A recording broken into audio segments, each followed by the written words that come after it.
mama mi homne Aisha, mi homne Aisha, mama mi homne Aisha.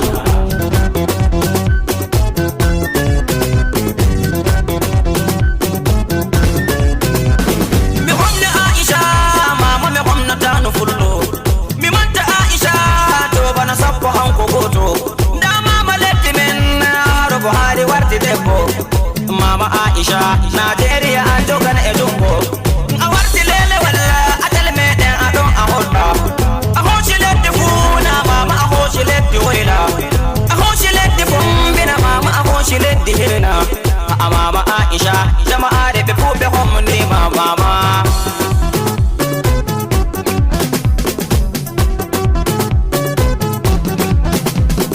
Fullo tanu fullo, fullo mama fullo. Fullo inna fullo, fullo dada fullo, fullo reddi wayla, fullo leddi funa, fullo mama fullo be mama, yida mama. I'm Jack Record, now you producer, you are a demon mama leddi men, walla uji producer, Allah to haje mama Nigeria. Hey, go go, go go, go go, go go, nene. Nene, dada, mama, inna, ay, kiri,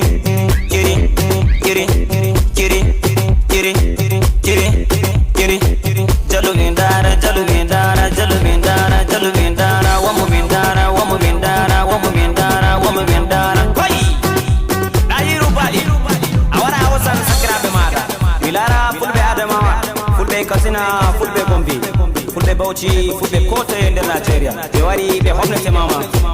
Ngare fulbe, komne inna, komne dada, komne mama. Allah saide, Allah reide, Allah sore, Allah sabbina ne mama.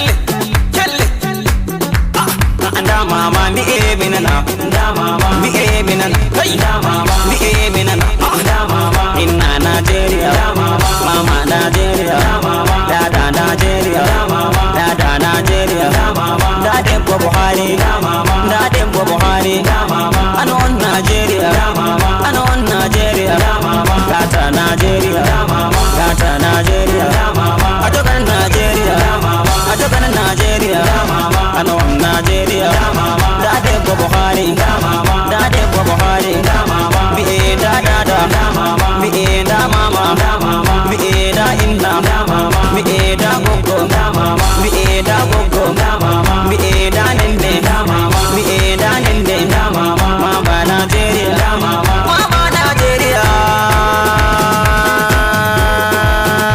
Aisha.